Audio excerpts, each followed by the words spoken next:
Now we say that when things are laid in Parliament, they now they've in essence become public documents. But there are a lot of things that are laid in this Parliament that the public never see.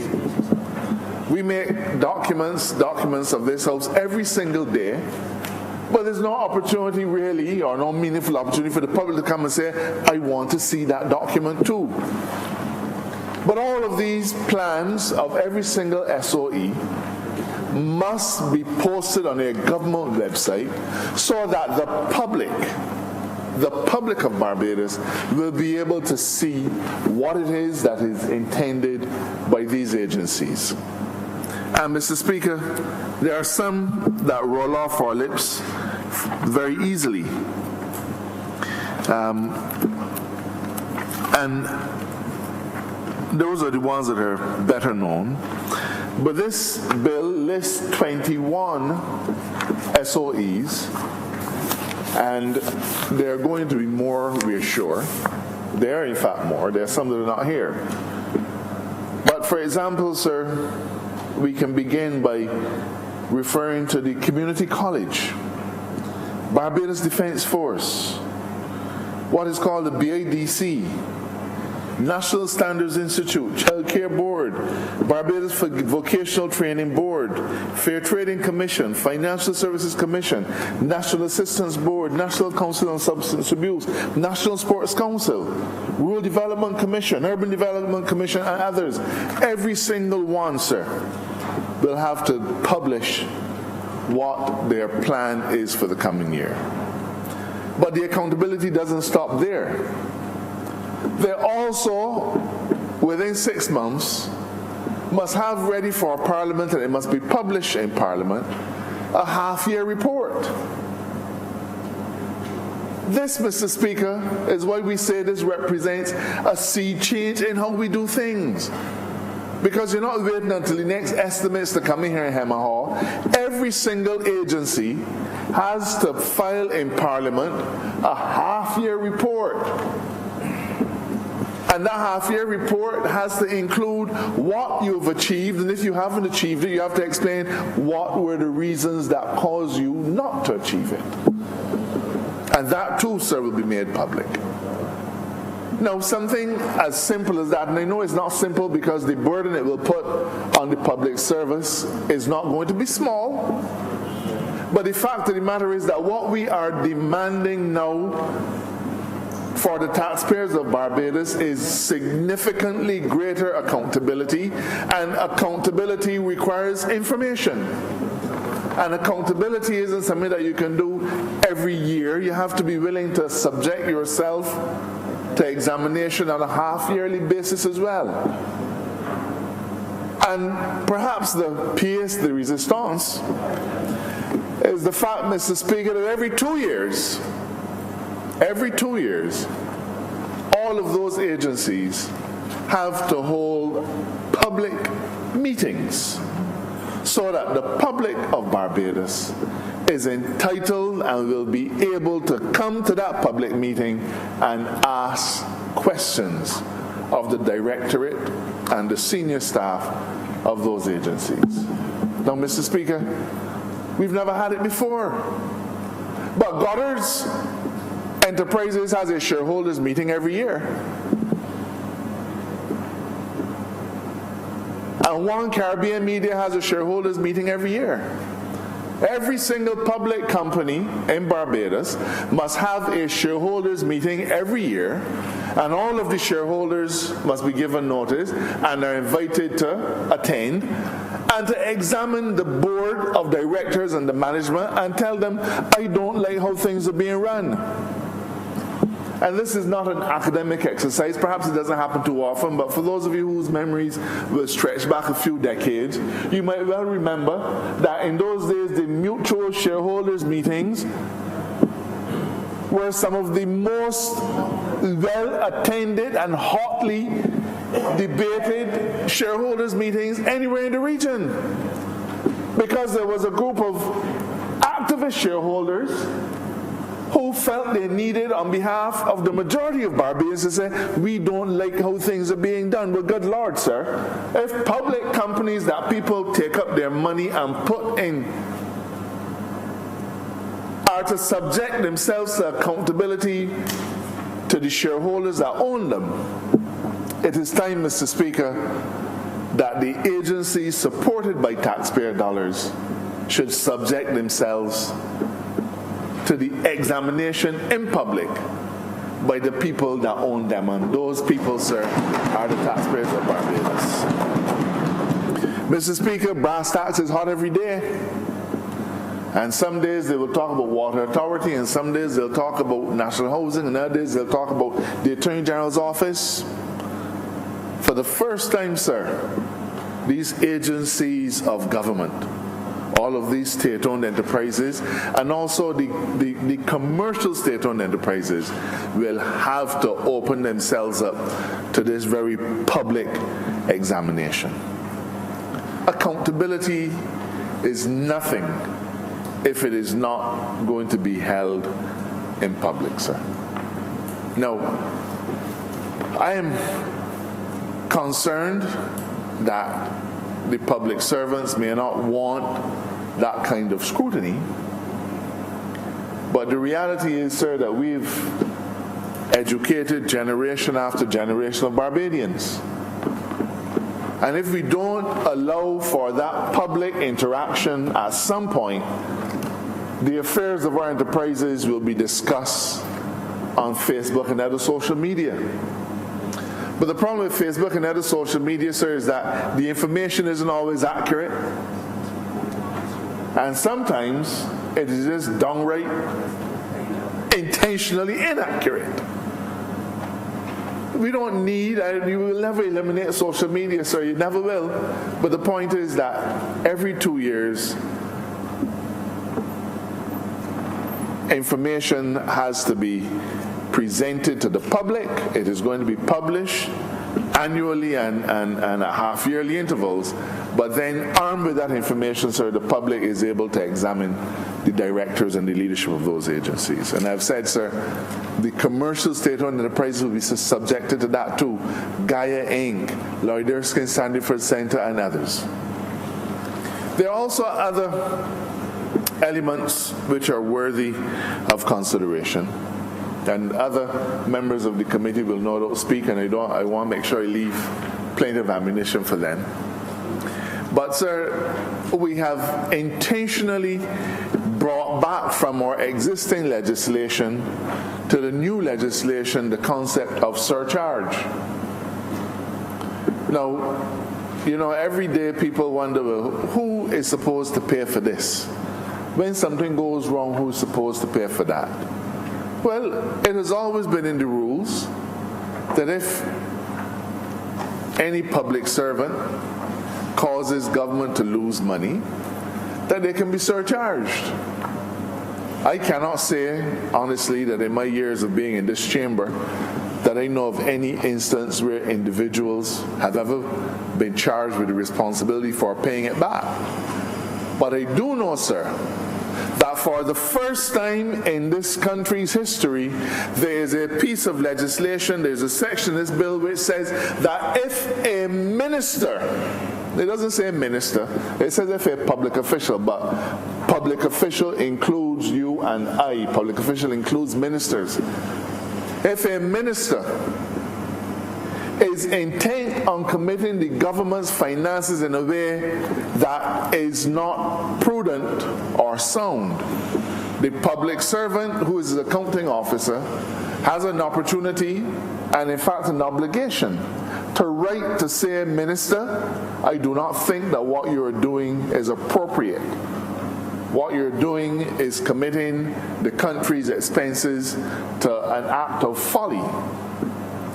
And that minister either takes the advice, or if he disagrees with the senior public servant, he is then obligated to write back in reasons,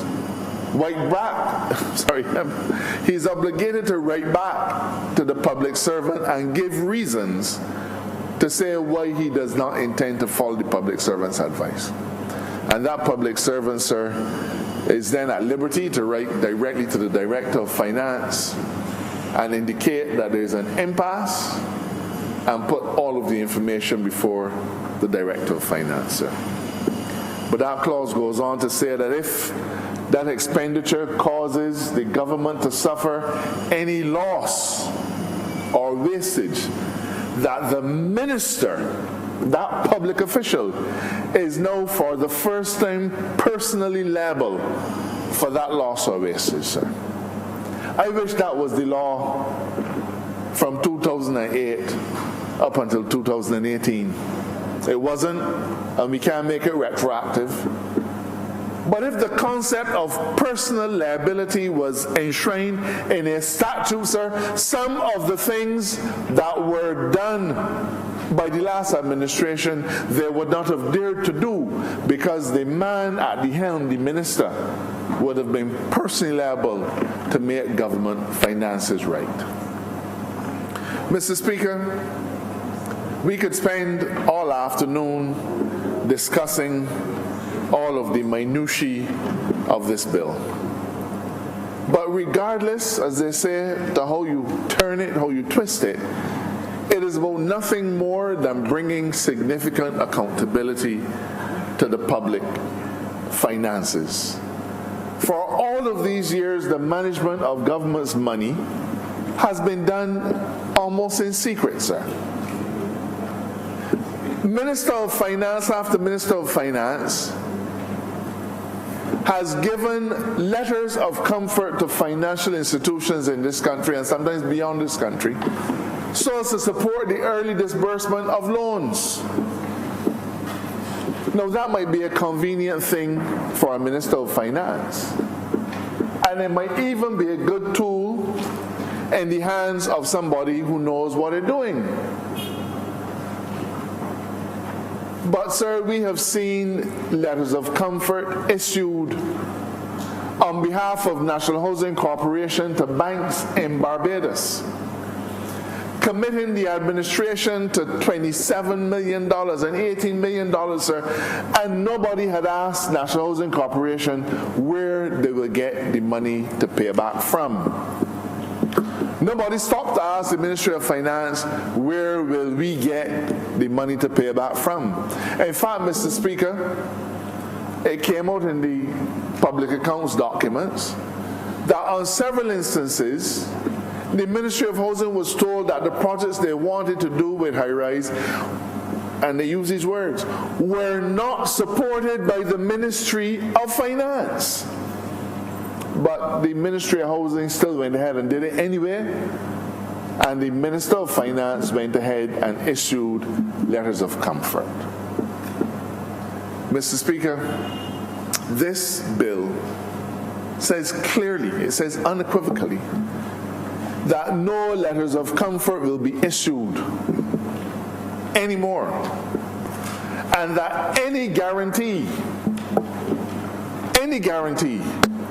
by the government of Barbados must first come to Parliament before it is issued.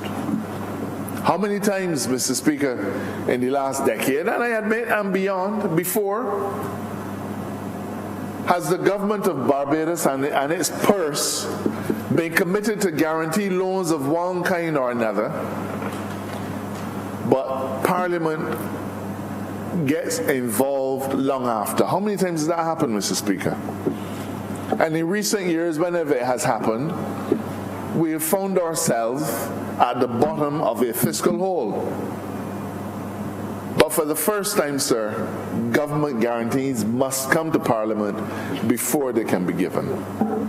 Now, who will this affect? All of these rules that we are putting in place, sir, are going to govern how we, as an administration, deal with public finance. No doubt about it. We are putting rules in place that bind us and that will bind future parliaments. But that's exactly the point that I want to make to the cynics. Because it is easy to pass legislation to affect farmers when you're not a farmer, to affect boat owners when you're not a boat owner, to affect lenders and borrowers when you don't fall within any of those classes. Because you don't have to feel it. You don't have to make the decisions. It don't even affect you. Our defense is we made it in good faith in the interest of the public. But this, sir, all of us in cabinet are saying that we agree to be bound by this statutory compact because this is what the country needs to ensure that we approach the future in a sure-footed way with respect to how we manage our money. These are not going to be convenient things. It will not be convenient for me as Attorney General, sir, to make all of the departments under me prepare a half-yearly report. I could hear myself saying, but oh Lord, we just get through the estimates. 6 months barely pass. Ain't had enough time to get the program going yet. And now I got to stop and prepare a report for Parliament. And then within 6 months of that, estimates again. And you will honestly feel as though, I always use the, I often refer to the Greek myth of Sisyphus. And for the classical scholars among us, all of whose hands I see raised, you would know that Sisyphus was an ancient king who had offended the gods, and he was made to roll a stone up the hill. And at the evening time, he would get to the top of the hill, and then the gods would roll the stone back down again. So next morning, poor Sisyphus got to start out. So when you talk about the journey, the labors of Sisyphus, you're talking about a journey that no matter how close to completion you get, it always seems to slip away from you and you have to start back over the next day. So our journey will be in 6 months journeys. We will get up to the top of the hill and then start preparing another set of reports. But as onerous as that is, as manifestly inconvenient as I admit it will be, it is what is required to ensure that Barbados goes forward on a sure footing. But Mr. Speaker, let us not be cowardly about it. Well, this is a benchmark for our BERT program. The benefits to Barbados are not going to last only for as long as the BERT program lasts. This is not like medication, sir, that you take only while you are sick. What this will do for us as we go through the BERT program is exactly what has to be done for us to make sure that we never have to have another BERT program. Because if we are required to manage our fiscal affairs in accordance with rules that are transparent and orderly, then that is a long-term benefit to the economy of Barbados. Now I want to mention briefly the matter of tenders, sir.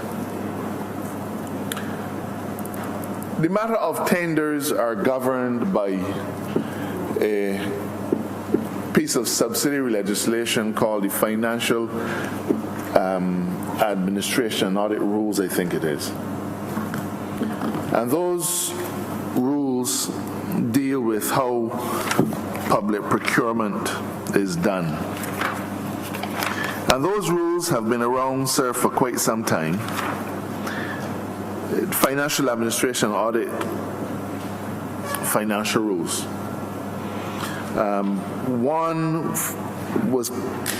One became law in 1971 and is still the law, and the other 2011. Now, sir, one of the challenges with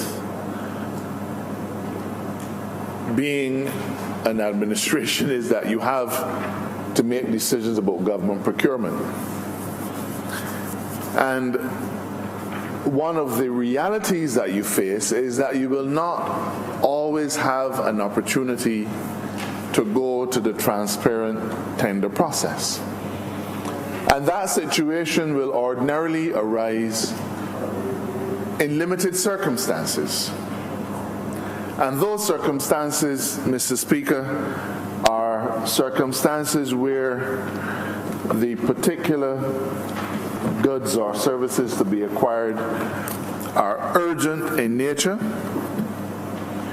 specialized in nature, or not available in Barbados. Now, Mr. Speaker, this is not something, this is known as Rule 239. And I want to say to the public of Barbados that 239 is a rule that is used from time to time, but it is used rarely. It's not a rule that cabinet ministers come to Parliament and use in the ordinary circumstances of things. Because the fact of the matter is that government has a responsibility to ensure that there is a level playing field for all individuals who wish to contract for services. And that level playing field, sir, is in part guaranteed by a transparent tender process. And that's what every society must thrive on. But equally, sir, every society must acknowledge that from time to time, circumstances arise which will cause you to need to deviate from these rules. And that's the exception that we're talking about, sir. And the recent challenges that we've had with the South Coast Sewage Project come to mind. You would remember, sir, that the South Coast Sewage Treatment Plant was had virtually collapsed in its operations. We came to government and found that the public health of Barbadians was at, I suppose you could say, clear and present risk. Our tourism market, which would have been directed to the South Coast, was also in clear and present danger. We had to deal urgently with the very lives and livelihoods of the people on the South Coast, sir. And I use that as an example because it demonstrates circumstances where a government could not take the time, could not afford to take the time, sir, to go through a tender process where you had ads in the papers for 4 weeks and then they have to be evaluated and on and on and on and on, all of which will end up taking 6 months. A government must always reserve the right to take steps in urgent and unforeseen circumstances so that they can respond to critical issues when they arise. And that's when Section 239 is used. When the prison burnt and a new prison facility had to be built, we had to go under 239. There are numerous examples, sir. Now, I repeat, sir, it is not one that we use with any frequency, but it is one that must be used and it must be available to us when the need arises. Mr. Speaker, in relation to the rules under this Act, we have therefore determined that the existing rules, all 200 and I think it's all 251 of them, sir, are still very relevant, even though they were passed under a different provision, and we have determined that these rules will continue to be in operation, even though the act which governs them is a new piece of legislation. Mr. Speaker, it takes courage to tie your own hands, and no public servant, no government, no minister wants to embark on a race but set for himself a set of rules which tie how he should operate and when he should operate. It is not a popular thing. But equally, sir, there's a time and a place when, for the safeguarding of our future, we must agree to be so bound. And for myself, as the Attorney General and Minister of Legal Affairs, sir, I agree to be so bound. And the Minister of Health agrees to be so bound. And the Minister of Labour and the Minister of the Blue Economy, every single one of us agrees to be so bound And we also agree that for the future generations of the political class should also be so bound, because the gains that we are hoping for by transforming how we manage our public finance are not gains for a term. These are not gains that are determined will last us for the next 5 years or even the 5 years after that. These are onerous rules, but the gains that we're expecting are multi-generational. This represents for the first time the creation of a solid, sure foundation for how we will manage the assets of the people, but how we will also let the people know what they can expect of us. Mr. Speaker, transparency is a must for any modern administration, and this, sir, is the beginning of that effort at transparency. And, sir, it is tied in. It is tied into all of the other issues that we have to deal with. This bill is tied in to the question of corruption. Because, sir, if you do not settle what your benchmark is, then nobody knows what it is you intend to do. If you don't let people know what you intend to do, then, sir, you can do anything. And there are tough rules in here which say that if a public servant does commit certain acts, that public servant can find himself liable to very, very stiff fines, sir, as high as $200,000. One of the provisions says if a public servant is found, or a public official too, is found to be taking any bribes or bestowing any favors, he is liable to $200,000 in fines or 5 years imprisonment, sir. So this, we have on the one hand the integrity legislation, which will, I expect, to be completed through Parliament by the end of February. You have that, which seeks to bring integrity in public life to certain individuals and certain office holders. But then you also have this bill, which seeks to bring transparency. And there are other pieces of legislation which the rule is that you can't speak too much about future acts of Parliament, but we also recognize that it is important to strengthen the transparency by also bringing legislation to provide the public with freedom of information, and that is being actively considered. So I want the public also to think of this particular public finance management bill not just as a standalone, sir, but as a critical corner, to the beginning of a corruption-free public life environment in Barbados. There's more legislation that will have to come, but Mr. Speaker, I ask the cynics to bear with us. We're not going to unravel 10 years of misdeeds overnight. And the confidence of the Barbadian people that was eroded week after week after week, month after month, year after year under the last administration, to the point now where people think that politicians are the scum of the earth, it's going to take us time to rebuild that. But rebuilding it will come not only by what we say, but also by the standards that we are prepared to commit to. These standards, sir, are high, but upon committing to them, I know that all of us can reach them. Mr. Speaker, this bill is not solely a Barbados bill. It caters to Barbados circumstances.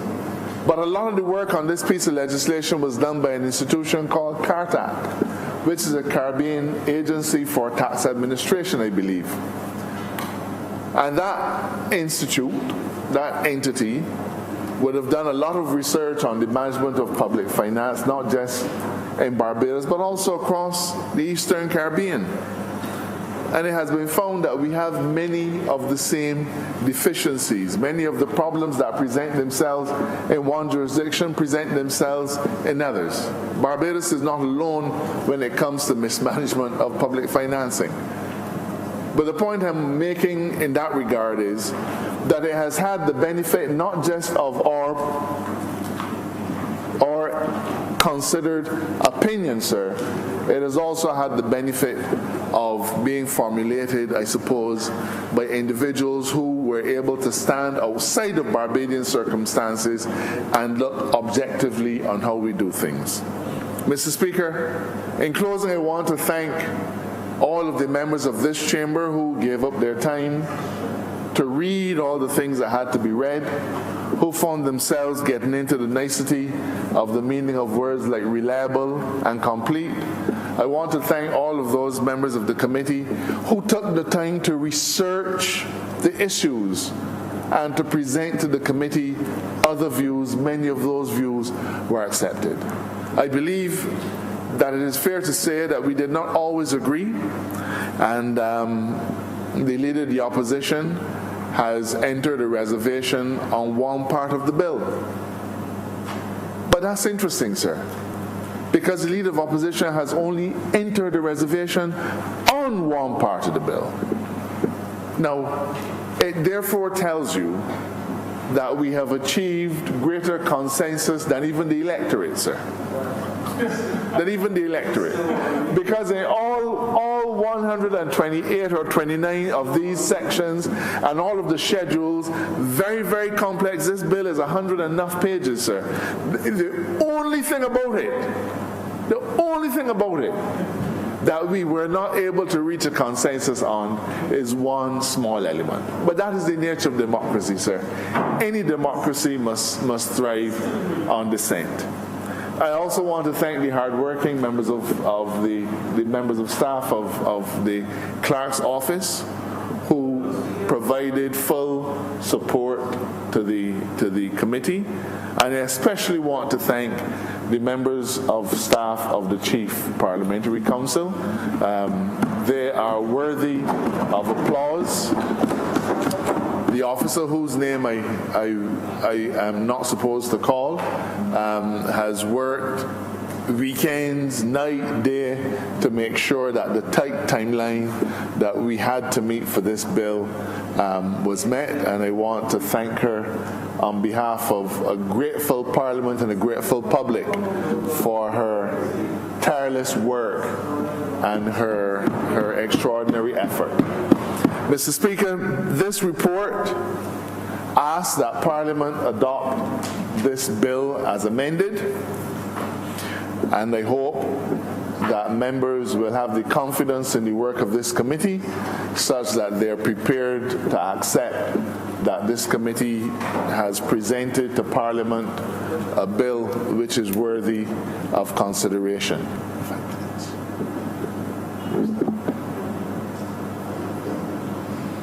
And without any further ado, sir, I want to ask that this resolution pass. I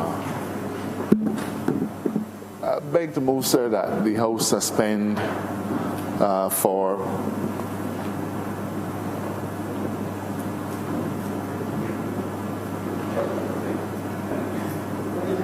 no, but he wasn't in his seat, so he's back now.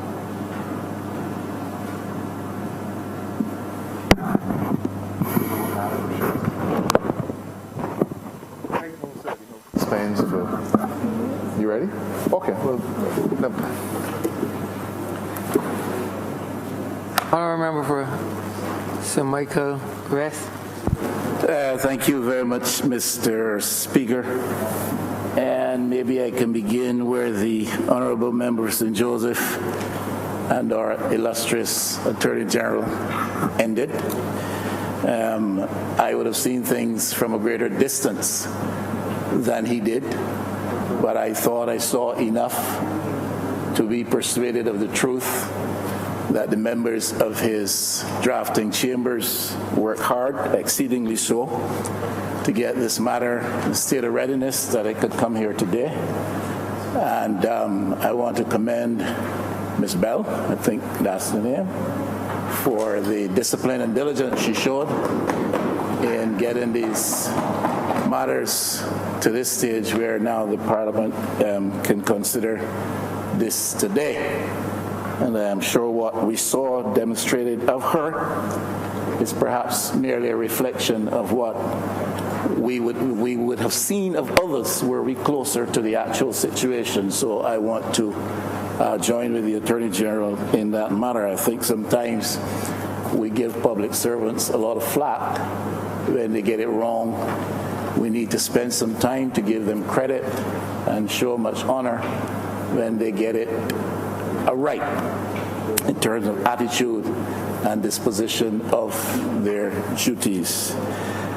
Some comments in response to what has already been put before us. I am quoting Mr. Speaker. I know you like to question me on these things. Establish the authenticity of these documents. This is an aid memoir on public financial management legislation, which is to be associated with, I would imagine, this report before us and the draft bills that we've looked at and the final bill that is attached to this report. I want to quote from it. It actually is dated April 24th, May 9th, 2017, and it comes out of the Fiscal Affairs Department Technical Assistance Mission. I think this is CARTA, and this is related to the International Monetary Fund. Honourable Member for St. Joseph would have conceded that this initiative in terms of bringing this legislation before the Chamber is in part related very much to government's obligations under the BERT program, and therefore necessity drew us to this point, even though I believe the point is one of usefulness in terms of improving the levels of efficiency and transparency and accountability with which we do financial management of the public funds in Barbados. And I quote now from... This was referred to, Honourable Member, this was referred to before, sir, in this chamber? This document? I am not aware that it has been. So if you wanted me to document the House... If it was not, I think the proper procedure ought to be then that it be made if you want to refer to it. I have no problem at all with having it laid and being made a document of the House, Mr. Speaker. I'm always guided by you. But honourable members want precisely to so. Refer to it. It is there for them also to refer to it. Precisely so, and I am completely in sync with what you're suggesting, with what you are prescribing. You're a man of high integrity and extreme intellect, and therefore I am willing to be guided in this matter and many others by yourself. After all, I am a Station Hill boy, Mr. Speaker. I think you are very well familiar with that part of the geography of Barbados. That is true. That is correct. That paragraph 3. The document speaks to the assessment of the current legal framework in Barbados for financial management. It says, compared with public finance management legal frameworks emerging around the globe and also in the region over the last couple of decades, Barbados' current public finance management legal framework is not inspired by responsibility principles, supported by accountability and transparency requirements. More specifically, it does not contain any reference to fiscal prudence. It does not make sufficiently clear the roles and responsibilities of all the key actors and entities involved in the budget process, and it does not prescribe key accountability documents besides the annual budget and financial statements, such as a fiscal strategy document. It also does not outline a budget calendar identifying the key moments in the fiscal year at which the various actors have to produce both ex-ante and ex-post reports on the planning and use of public resources. That's paragraph 3. paragraph 4, the current public finance management legal framework is also deficient in providing a governance framework for entities outside of the perimeter of central government, whether government agencies or government business enterprises, some of which are known as commercial state-owned enterprises. Moreover, each entity is established under separate legislation, giving rise to the risk of inconsistent treatment. For instance, public entities may report mainly to their responsible ministries with varying degrees of compliance, thus precluding the Ministry of Finance and Economy from assessing essential financial information. There is also an overall lack of clarity on who is responsible for what, who is accountable to whom, and which entity exercises sanctions for non-compliance with these matters being poorly defined in law. The principal route for sanctioning public servants relies on the lengthy procedures established in the Public Service Act, with the result that sanctions are rarely applied. I'll stop there.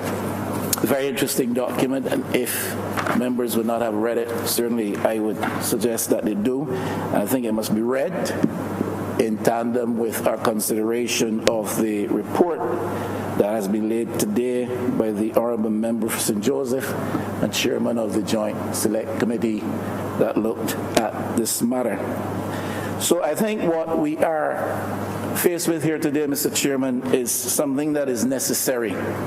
If we accept the truths, the findings entailed in this in memoir after assessment of the Barbados economy, especially its performance over the last 10 years, if we accept the truths entailed herein, we must consider that what is presented in the report, what is entailed substantially in the bill, is a useful thing. But it's a useful thing which results largely from external prescription. Now, I understand very clearly where the Attorney General is coming from when he suggests repeatedly that this bill will significantly improve the way we handle finances and management of public finances in Barbados. It will help us to avoid some of the pitfalls of the last 10 years and some prior to that as well. I cannot repeat the language he used. He used a string of descriptives with respect to the deeds of the last 10 years, but I think he was very clear in what he was trying to suggest, that were this type of legislative framework in place, then perhaps some of these things may have been avoided. And he's suggesting that government is trying to build a platform going forward that these deeds be not repeated, and that these temptations, which eventually and inevitably will arise and face the principles in government, that those temptations will be resisted because the boundaries are all clear and the sanctions are well known, and a framework for integrity has been built in. So this is a necessary and useful thing, but it results from external prescription. And it is sad that still at 2019, much of what we do that we consider to be important, much of what we do that we consider to be necessary, is only done at the prompting of external prescription. We came here not long ago, Mr. Speaker, we made changes to the tax rates for corporations in Barbados, domestic companies and external companies, again prompted by external prescription. Of course, we're living on the external prescription these days. Somebody tells me that Burke now rules the land. And I think that is perhaps a sly way of saying that we are very much dictated to by the International Monetary Fund, because that is the position in which we have found ourselves, having not managed our public finances properly for several years, and especially so in the last 10 years. So it is a useful thing, it is a necessary thing, but it is, even though to some extent comes out of the bosom of the government, to a large extent it follows prescriptive guidelines which came from the International Monetary Fund even before this administration came to office on May 25th. I will have to lament the lack of consultation. I understand the need for haste because you've committed yourself to meeting certain deadlines and timelines and targets and so forth. But we lament the fact that a matter like this, and this is extremely important, would not have been the subject of wider consultation. I heard the Honourable Member for St. Joseph on the Brass Tacks program on Sunday, doing a very credible job in explaining to the public what this matter is all about. But that can't suffice in Barbados in 2019. That can't suffice. I think one of the messages which we hear from the electorate out of the May 24th result is that we cannot continue to do things in the same old way. The people have to be informed. They have a right to know. They have a right to be involved in the decision-making processes. And this bill, which will come, the subject of this report, is a very major undertaking. Honourable Member talks about see change. It's a cultural shift.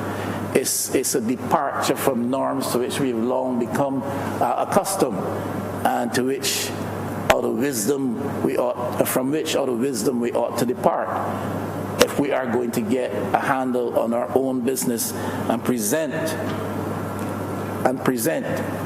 a more mature image before the international financial world in terms of how we manage our situations here. Now, the public service certainly should have been exposed much more than I imagined they have been to this measure coming here. A lot of this has to do with how public officers and other public officials perform their duties, and certainly this has significance for each of them in a very personal way on a daily basis, and therefore ought to have been exposed more so to them. Process of consultation taking longer and being more wide scale. The time constraints upon our action here today cause a degree of lament that degree of consultation could not have been had. The workers' representatives in Barbados, particularly so the public service union representing public service to a large extent. And we do have to lament that this measure has not been the focus and subject of public scrutiny and public discussion in Barbados in 2018, 2019, particularly with the experience of the last 10 years and the bitterness left in our mouths from that experience. So I lament that measure of consultation has not taken place. I presume now that the bill is here, the public will have the opportunity to further scrutinize it, and I invite the government, of course, and urge them, if there be coming out of that public discussion and focus such counsel as would suggest significant changes or changes at all of any worth to this measure, that we be prepared to do so. Now, Mr. Speaker, usefulness and desirability of the measures in the bill, as the report suggests, the usefulness and desirability of this are to be found in a reflection on several things. I think the Honourable Member for St. Joseph touched on a few of them. Potentially, Mr. Speaker, well, not potentially, the adoption and practice of the type of culture that this bill seeks to introduce will sanitize, potentially so, our governance culture and our systems. The government is loud in its voice that the last 10 years, in terms of the practice existing around the management of public finances in Barbados, that has created a kind of culture around that very important business, that the interests of the Barbadian economy have been severely hurt. The image of the country has been damaged. The people have taken a battering, and a level of cynicism has set in. The system of government has lost credibility. And therefore, we need to have a purging of the culture and the systems that operate in the culture. And I think the usefulness and desirability, therefore, of this measure to which this report points, the bill, will provide the opportunity for sanitizing potentially the system and that culture by insertion of protocols which before did not exist or were not clear, or in some instances may have been observed only in the breach. Because the bill provides clear guidelines to how public officers ought to conduct themselves. It establishes requirements which are laid at the doorstep of people when they're given charge with the use and management of public funds. The instrument should be able also to strengthen our existing institutions. The insertion of the mechanism of the internal auditor is to be found, I think, between section 67 and 74. It's in the document, though, I assure you, Mr. Speaker. The internal auditor providing for mechanisms whereby the system can be properly 67, managed and monitored, appropriate action taken in good times, queries made, scrutiny had, and if we can improve, even though in this case by addition, our practice of financial governance by creating institutions of worth, institutions which are given teeth and powers to really function, then we're going in the right direction. But the Office of Internal Audit is new and included in the legislation. The opposition, of course, supports that. The powers available to the Auditor General are retained, and I note very carefully, and I was looking at my document a few moments ago, Mr. Speaker, and I didn't see a provision which I'm sure we had discussed, which I'm sure was there in my original document up to yesterday. I didn't see it in this new document, so I had to check with the very reliable Miss Bell, who pointed out to me, you're reading the wrong part of the document. And it is there, and I'm happy to be corrected in that manner. It is there, and that is that the Office of the Auditor General not only provides a report that comes to this chamber and becomes the subject of focus for the Public Accounts Committee, but the powers are retained with the Auditor General to make reports of suspected criminal wrongdoings or misdeeds to the police and to the Director of Public Prosecutions, etc., etc., etc. And those are powers that we have to see activated and utilized if, in fact, we are faced with instances of mischief or suspected mischief. So where our institutions are strengthened, as in these two instances to which I refer, we are all for that, because it is our institutional architecture in large part through which our democratic privileges are preserved and our initiatives for forward development are advanced, and therefore we support that. I do pray that as these things are pursued in actuality, that nothing entailed in the legislation would result in any attempt to dilute the functions of the Public Accounts Committee or the Office of the Auditor General. There's much more reporting required, much more scrutiny now with a greater degree of frequency applied to practices around financial management in this new bill. And therefore some may get to thinking that we don't need perhaps as much to make reference to the Public Accounts Committee or the Auditor General, but I'm sure that my good friend from St. James Central will always ensure that the powers that adhere to the office of the Public Accounts Chairman and the functions of the Public Accounts Committee and the work of the Auditor General, that they're all preserved intact, and that those powers are real and not just existing in document form.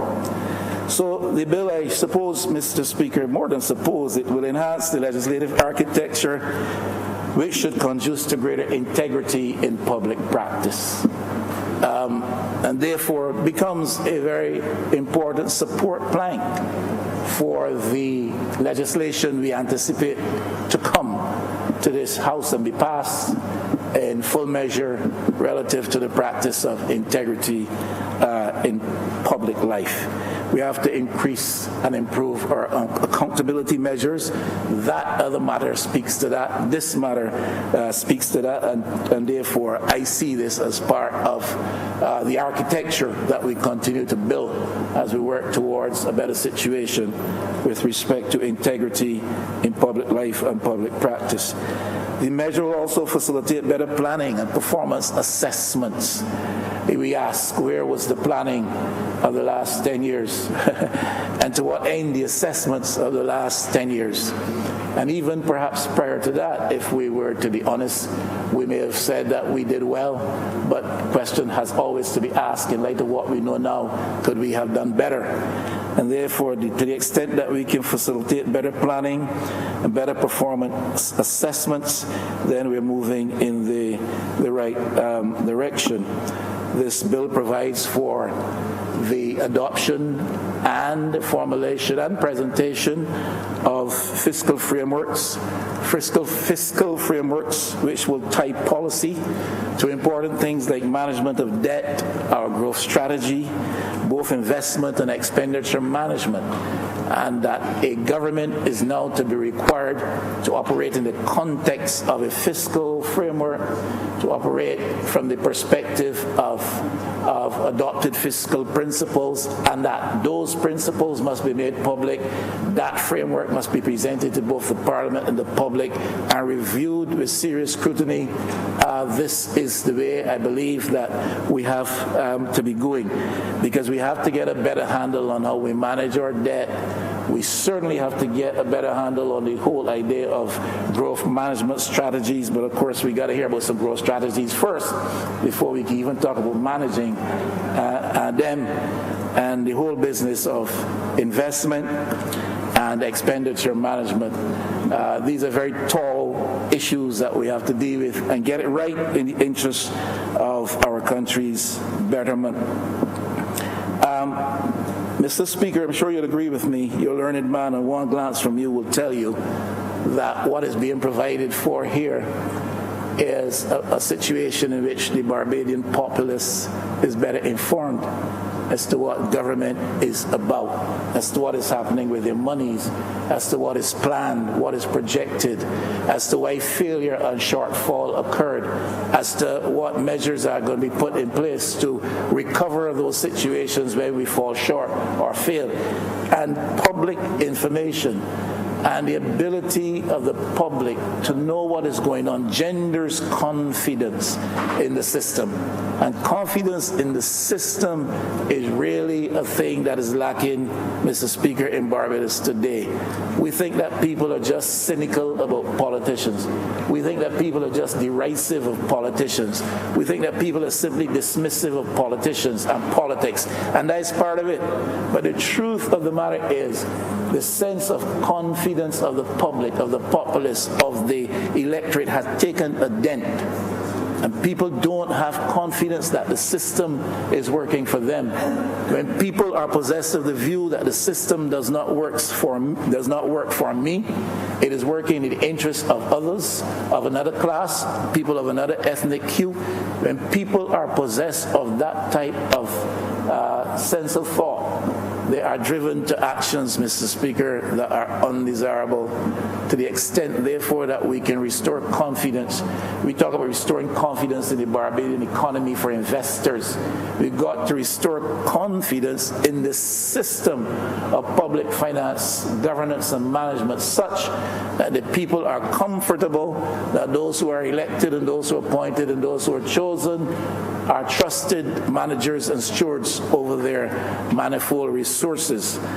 And so I support the attempts to achieve that aim. And Mr. Speaker, it is useful, it is desirable, it is necessary because it also provides for significant sanctions for those who will violate those precepts and those protocols, and the application of sanctions, if those sanctions are meaningful and if the practice is pursued, the application of sanctions can constitute a significant deterrent.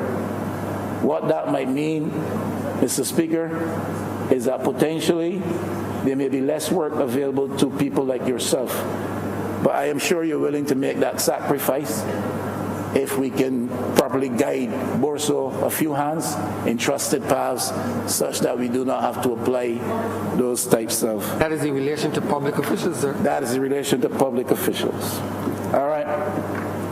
But, Mr. Speaker, the measure, the bill, could prove to be deficient if we are not careful with the loopholes which tend to accompany every piece of legislation.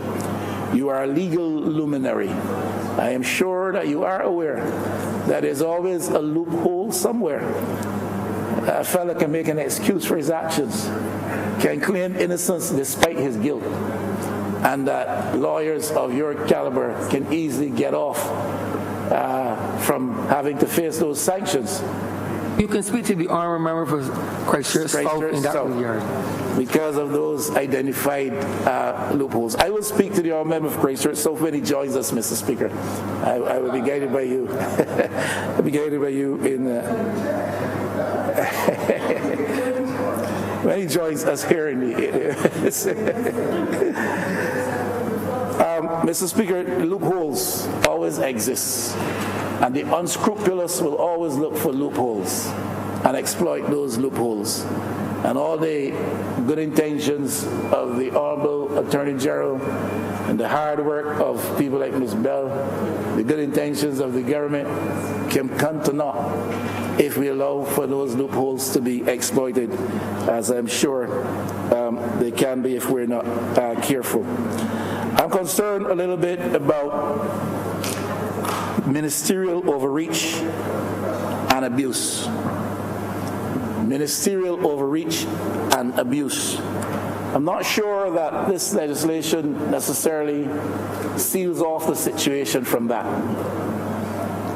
And I know it takes a certain type of personality and mindset to seek to explore and exploit those loopholes. And I'm not suggesting that that mindset exists here. But there's a potential, I think, still for ministerial overreach and abuse. Now, Mr. Speaker, after all, if the stories are to be believed, and if the evidence of the documents that are available to us is to be accepted, then we know that it is ministerial overreach and abuse to some extent, to a large extent, that has brought us to this sorry pass we have found ourselves. The Honourable Member of St. Joseph referred to the NHC contracts, and those stories are now, they're legendary. Those stories are now so familiar to us that perhaps that measure of familiarity that does exist around them is causing us to lose a certain sense of appreciation for the serious injury that has been inflicted upon the Barbadian economy and the Barbadian psyche as a result. The NHC contracts, he mentioned, we talked about that not too long ago, don't have to go back there in specific details. There's the NIS investment in Four Seasons. Now, I tried to speak about that a couple of weeks ago, nobody's listening to me. Now, Mr. Speaker, you've told me I can't call names in this place, and so I won't without your permission. I've not told you that. I told you what the rules prescribe, I remember. Precisely, so I can't call names outside of the context of adhering to those rules, that's what I'm trying to say. And since, therefore, I have not complied with those rules, I will not call names, that's what I'm trying to say. But, you know, we have had here in Barbados national insurance investment in Four Seasons. Nobody talks about that anymore. National Insurance Investment. I'm sorry, the Honourable Member for St. Michael West Central is not in his seat at the moment. But we've had investment.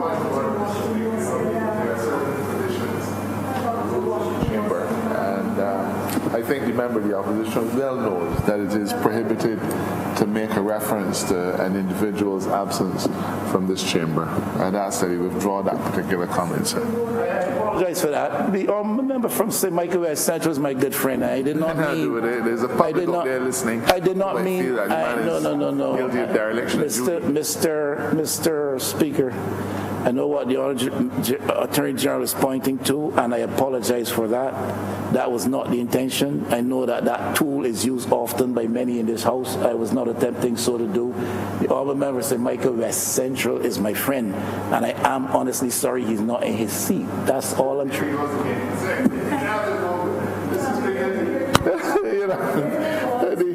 The Honourable Member, in his apology, is repeating the very thing he's apologizing for. And in another place, I would admire his skill with the language, sir.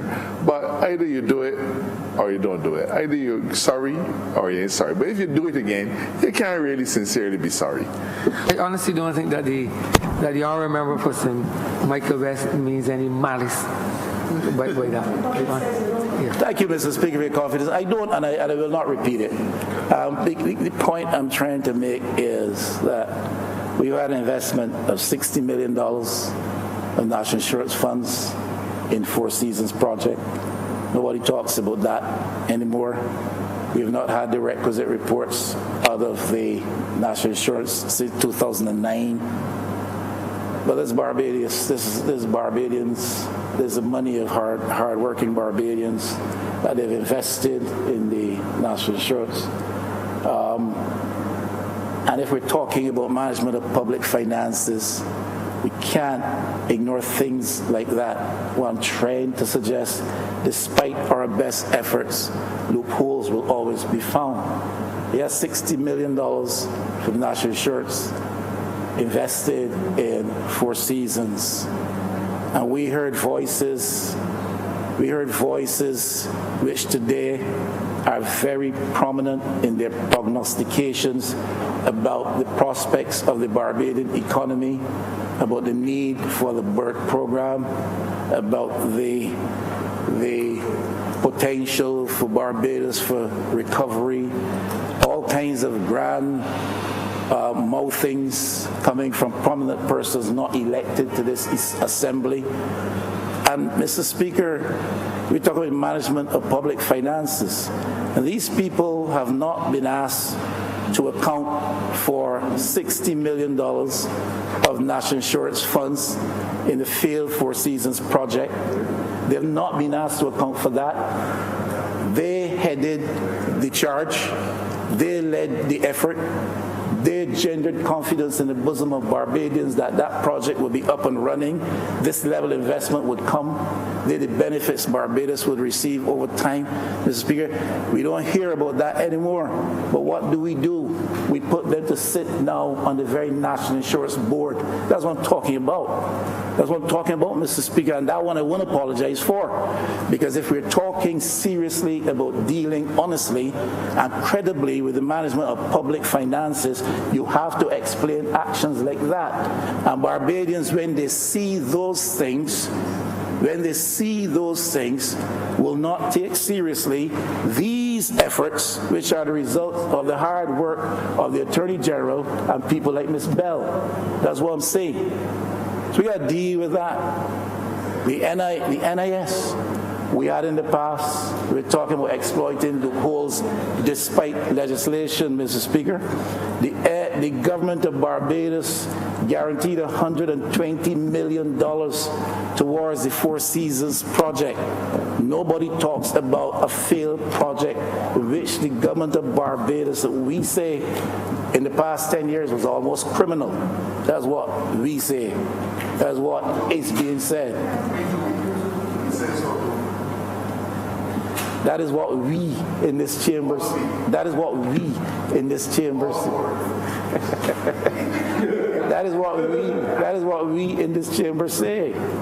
Mr. Speaker, but nobody talks very loudly about these things, Well, nobody talks very loudly often enough about these things, Mr. Speaker. And I am not here attacking the government. I am here saying we're looking to provide for a better system of management of public finances. I am here to say we got to plug the loopholes wherever possible. Despite your best efforts, find people who will discover loopholes and try to exploit them. And we've got to be careful not to facilitate them unintentionally so in their objectives and in their efforts. So Four Seasons is a story which is yet to be fully told. And that's all I am saying. You got to be careful with the people within the system. This can be deficient as well, Mr. Speaker, if we fail to reinforce or build insufficient checks and balances. You don't put insufficient checks and balances, you end up with the Cahill situation that the Honourable Member St. Joseph spoke about. A story still not fully told as well. Public monies. Ministers in secret places at odd hours signing on to agreements of which the people of Barbados know nothing, of which the Parliament of Barbados knows nothing, in a context of which we are totally unaware. And if you don't have sufficient checks and balances in place, despite your best efforts at legislation, you end up with a Cahill type arrangement. You end up with Hayat type chaos. Now, that is a story still being told. But you end up with Hayat-type chaos that developers can feel they have the right to go ahead and do this, that branches, sections of one administration can feel, yes, let them go ahead and do it, while others are shouting, no, let's not let them go ahead and do it. When we are in opposition, we shout loudly one thing, and when we get in government, we are not too sure what we should shout. That is a recipe for chaos.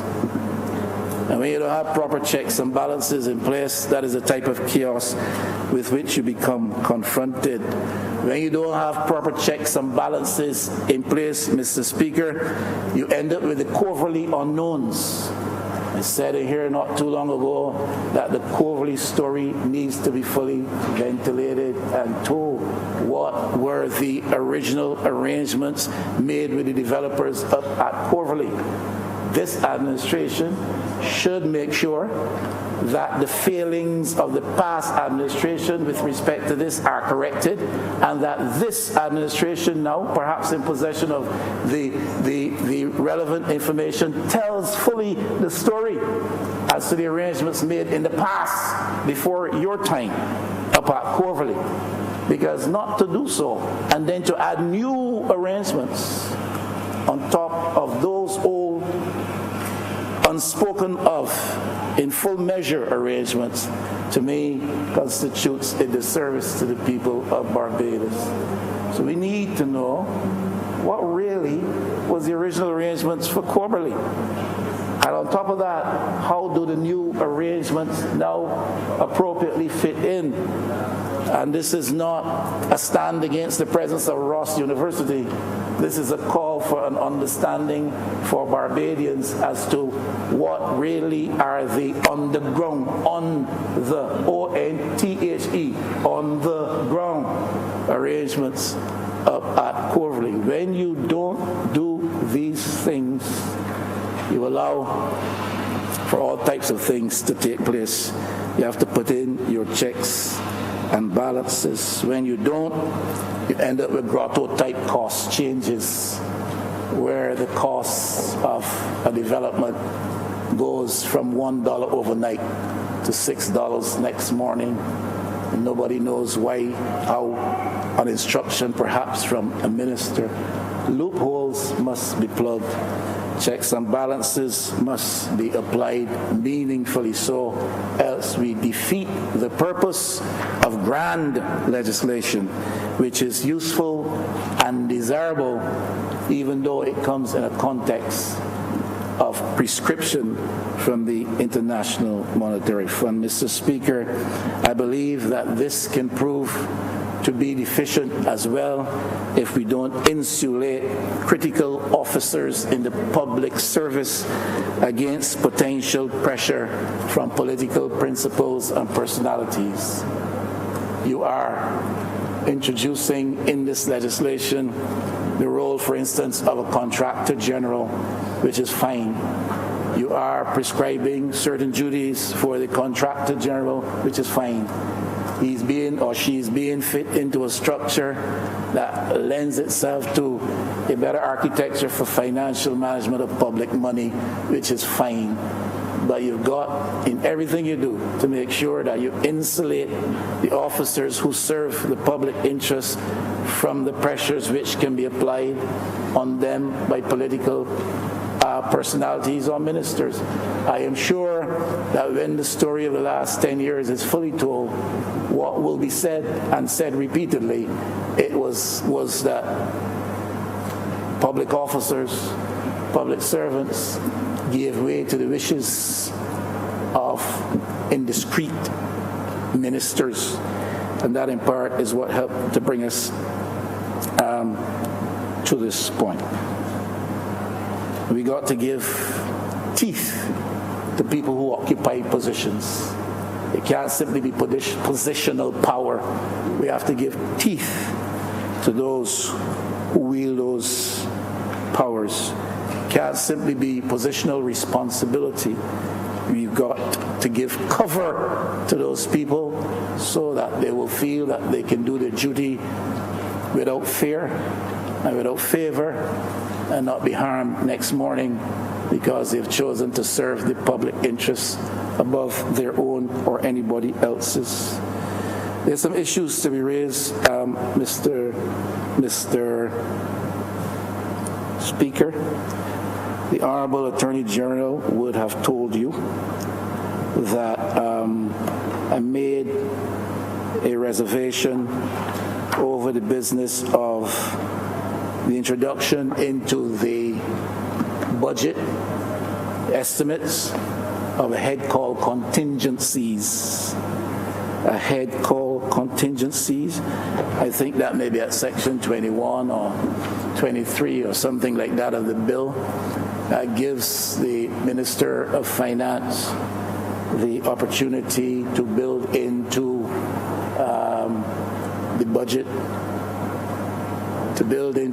the budget a head called contingencies for unforeseen events, up to about 3% ceiling of the expenditure provided for in the budget, and that the minister, at his or her discretion, brings to Parliament a paper request for approval of use of a contingency vote, and that settles the matter. Cabinet agrees at the minister's guidance. Cabinet agrees, and so those monies are expended in a context of what is called contingency, the unforeseen event or eventuality. My view of this, and members can look at the specifics of the wording in the documents in the bill and as well. My view of this is that the language is not sufficiently strong and prohibitive, and that a minister driven by motives other than the pursuit of the public interest can use the contingency vote to seek especially electoral or political advantage, since it does not have to come to Parliament for its approval. I am strongly in reserve, or strongly reserve my position on that. I feel very strongly about it. I think it gives, in the context of this bill, the power to a Minister of Finance, especially as in the case now. I'm not suggesting anything about the incumbent in the position. I'm speaking in general terms, Mr. Speaker, and especially where the Minister of Finance is the Prime Minister. That was not the case in the last administration. It is the case with this administration. And a contingency vote may be activated when one gets in sight of an election event to provide advantage for the administration in office.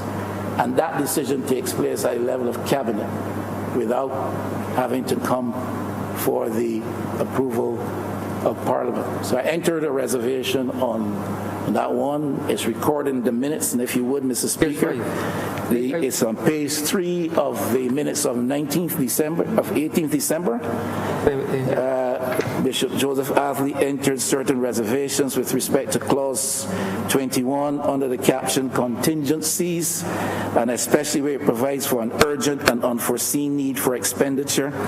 The following best encapsulates his concerns and to that extent represents the dissenting view in respect of that provision.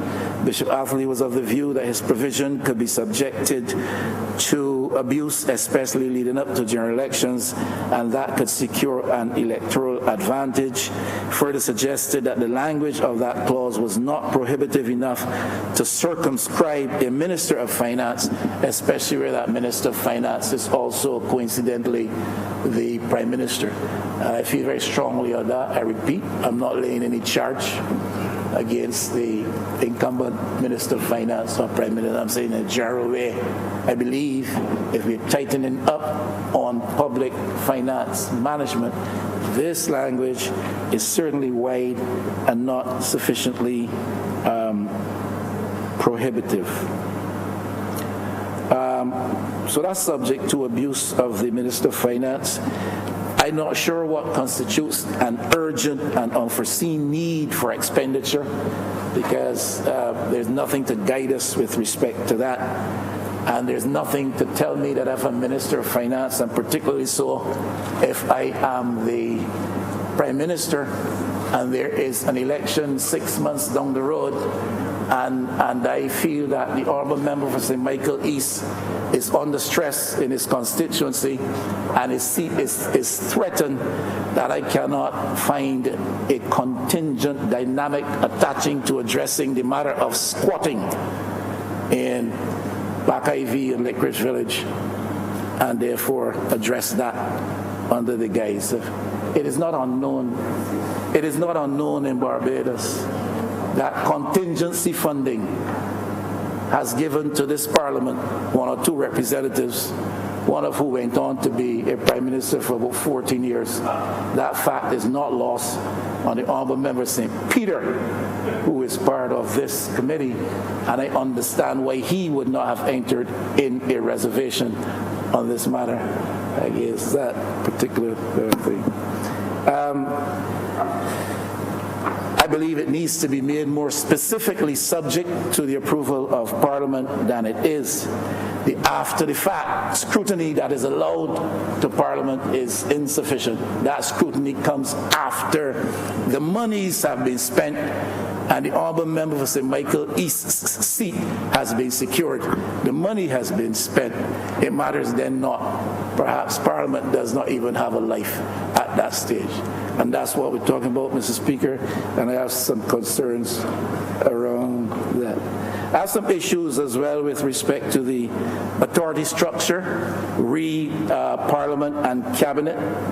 If you look at the fiscal framework on Section 6, Mr. Speaker, and you refer to the third schedule, I think, particularizes the matter of details relevant to the application of and presentation of the fiscal framework.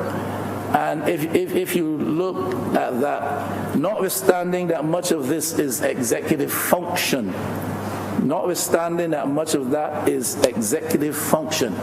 fact that you tell me that Parliament only can give a listening ear when this is presented, and that Parliament can make recommendations which Cabinet does not have to take.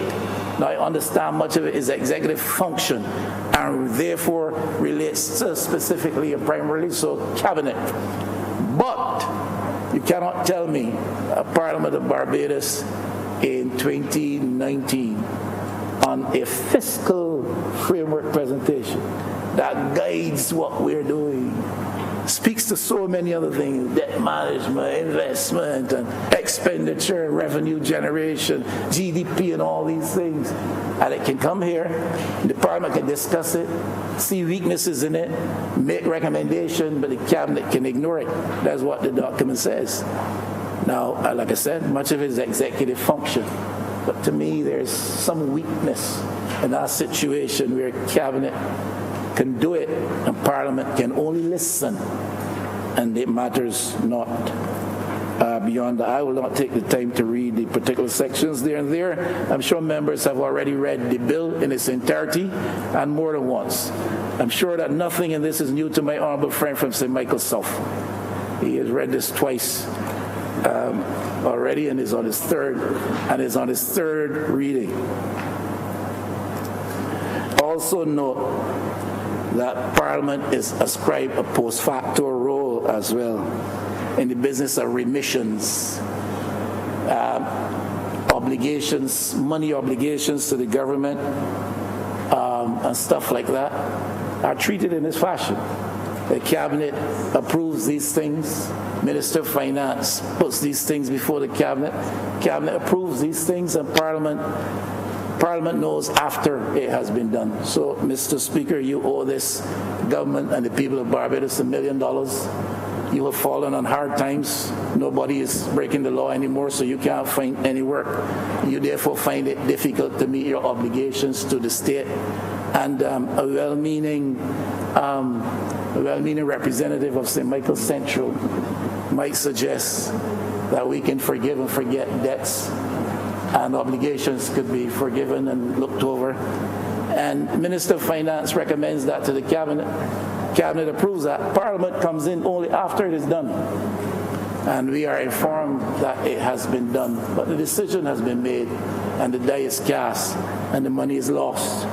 And we are only told, you got it, we forgave you, how much and why, and that's it. I don't think that that is necessarily one of the strengths of the legislation. The other thing is the capacity of the public officer to resist the minister. It's in there. Again, the honourable member for St. Joseph spoke to it. You can resist the minister. He suggests a course of action, or she suggests a course of action with which the public officer does not agree, thinks it to be imprudent, and therefore says so. Now, if the minister chooses to go ahead, the public officer can document that to the appropriate persons in the chain. That is good. That is good. But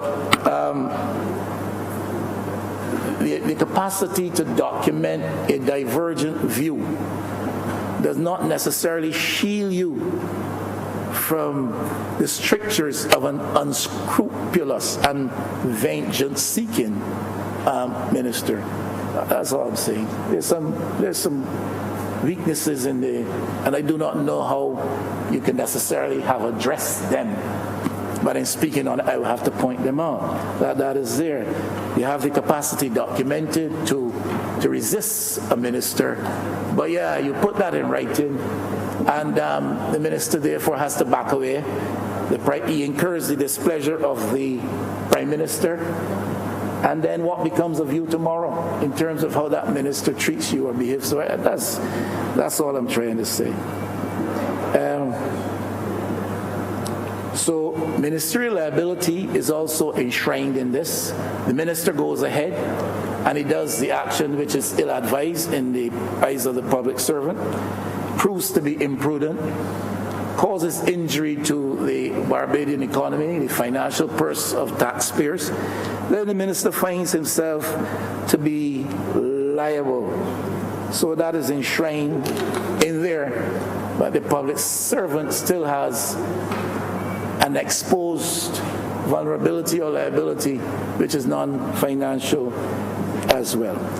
I'll say the last thing and then sit down, Mr. Speaker. I didn't plan to be this long, really. But the whole business of the role of the Minister of Finance. If you look at Section 60 and Clause 2, talks about the Minister of Finance being, and I'm willing to be advised on this, the Minister of Finance to be very much the lead voice, setting of interest rates, sale prices, etc., relative to government securities, question the appropriateness of the minister and the minister's ability to be the person setting interest rates and determining sales price relative to government securities. Those who are more involved in these matters on a day-to-day basis of with greater frequency can advise me on that, but I have a measure of discomfort on that. Then there are powers accorded the Minister of Finance in terms of disciplinary action at 96E. We are according the powers of disciplinary action of public servants to a minister at 96E. And then at 101D, the business of remuneration of staff. Those things are there. Those are powers given to the Minister of Finance. There are things with which I am not 100% comfortable. There is a measure of discomfort. Whereas I have not expressed any reservation on those, I am a bit uncomfortable with them, but certainly a reservation on the contingency head. I will take my seat, Mr. Speaker. I thank you for the time you have afforded me to speak on this matter, and I just wanted to bring those couple of things to the attention of the Honourable Chamber. I thank you. Honourable Member for St. Michael South.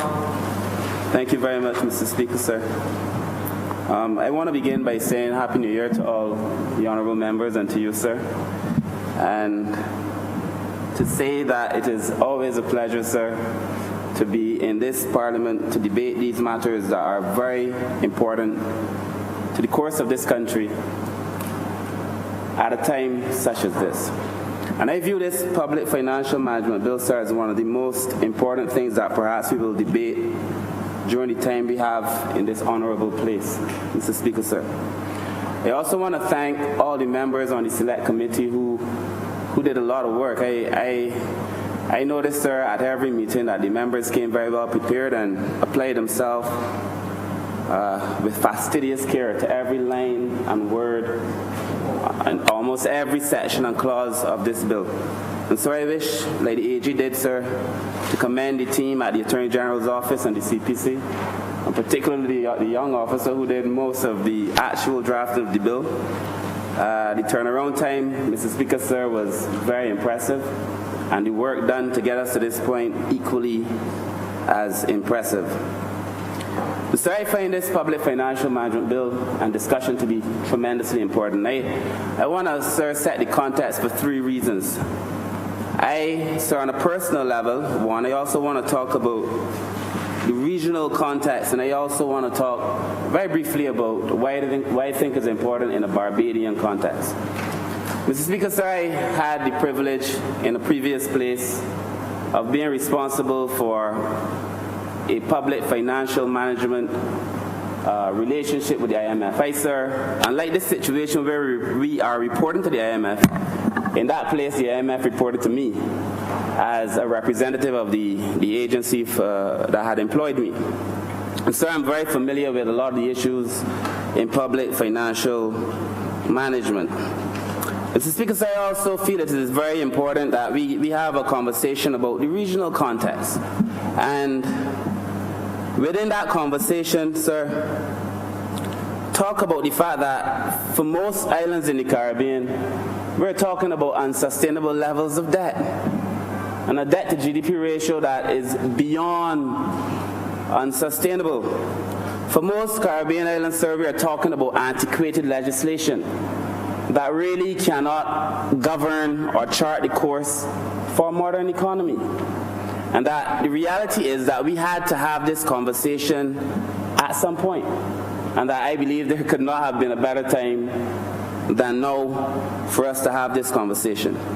And sir, in the Barbadian context, we all know that Barbados has been up against it, that we've been struggling, that during the last 10 years, sir, we became the third most indebted country in the world.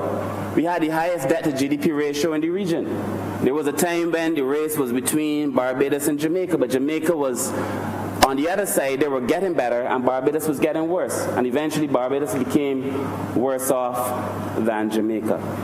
And so I say all of that because it is clear to me that unless we take some serious look to this matter, Mr. Speaker, sir, that we were destined almost inevitably to be in a position where Barbados would be before the IMF, or worse off, we would have to devalue our dollar. That was the course, Mr. Speaker, sir, that Barbados and the Caribbean found itself on. And you know, it is interesting, and as I listen to the opposition leader, as I always do, that the opposition leader would suggest that all that we are doing now is being driven by some external agency, because we are now almost unthinking, and therefore we must carry out the will of this external agency. And that there is no reason why we should be having a conversation, a serious conversation on public financial management outside of that external agency. But Mr. Speaker, sir, if you understand the context within which the Caribbean found itself, this is a conversation that we had to have. And that to suggest that the only reason we are having it is because the IMF said so is to not give a complete understanding of the reality that the Caribbean is facing. And that therefore, sir, I feel it is important that we talk very seriously about where we are as a region. And, you know, I don't want to spend my time talking about the last 10 years. I feel I've done a lot of that. But that the last 10 years have revealed for us the flaws in the system. And therefore we have come not only to correct the flaws, but fundamentally to correct the system. Because the system is broken. And there is a need to address the way we approach public financial management in Barbados. There is a need for us to talk seriously about the way our political directorate approaches public financial management in the region. And I listen to the opposition leader, like I said, I always do, and I've noticed that he spent a lot of time looking for loopholes in the legislation and so on. But because his words were, the unscrupulous will always look for loopholes, I am pretty sure he was not referring to himself. But at the end of the day, Mr. Speaker, sir, we have to do what we have to do. And that the current legislation, the bill that is before the House, would allow us to strengthen the way we go about our public financial management. It is something that we have to do, sir. And let me continue to explain the context. The Caribbean and Barbados indeed has deep structural issues. There are structural issues in the way we approach our fiscal governance that we have to address. And let me tell you why I feel a lot of this has a historical reality and basis. The Caribbean, sir, most of the economies in the region were built around the idea that we could perpetually have cheap labor. That has changed, but the system around it has not changed. Many of the economies in the Caribbean, sir, have been built on the idea that we would perpetually get subsidies. But that has changed. I remember as a student when we were debating the Lomé IV Convention sometime in the mid-90s, 1995, 1996, when it became clear that African, Caribbean, Pacific states was no longer going to be able to access certain subsidies. That it was clear to me even then that we had to change the way we were doing business, but the Caribbean did not change.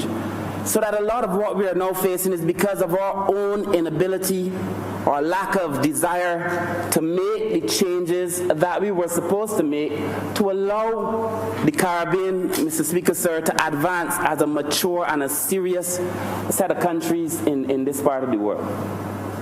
Thirdly, Mr. Speaker, sir, we built economies around sectors that in many cases no longer serve to advance our interests in 2020. We now have to look to new sectors for growth. I believe the blue economy is going to be one of those sectors, of course, but that we have to look for new sectors to determine our economic growth. And how can we, Mr. Speaker, sir, dream of a country and an economy that adds some advance to the world when we refuse to change the systems? The system has to change. And that, Mr. Speaker, sir, is what we are facing. And that I believe that we have at some point to look at ourselves and to do that internal adaptive work that would allow us to make the change. The Caribbean must change, Barbados has to change, and the people have to change. And the way we approach politics, Mr. Speaker, sir, whether we are the government or whether we are the opposition, that too has to change, so that we can focus on what is right, what is important, and what will take Barbados forward. You know, all of this, sir, is compounded by an international global order that no longer cares really for small island developing states. We had this conversation when we were discussing the other bill in relation to how we were being blacklisted for all kinds of reasons. It is being driven and is compounded by that existing order. I remember in 2007, I think it was, when the former Prime Minister, the former representative for St. Peter, came back from Mauritius. He consistently said that the one message that came from developed countries to developing countries was that developing countries must now take care of themselves. He said it was the message that was given time and time and time again. So we knew, Mr. Speaker, sir, that a lot of this was coming.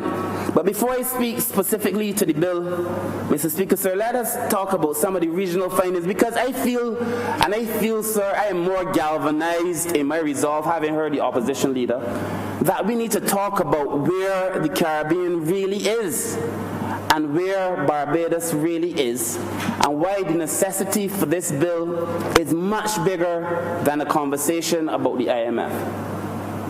Mr. Speaker, sir, there are many countries in the region, and these are findings that could be found almost anywhere. But as I said, because I've had the opportunity to manage an IMF program, I am very familiar with it. But there are many countries in the region, sir, that lack fiscal responsibility laws. And only recently Jamaica and Grenada introduced some, but Jamaica and Grenada had an IMF program. St. Lucia is now trying to introduce one.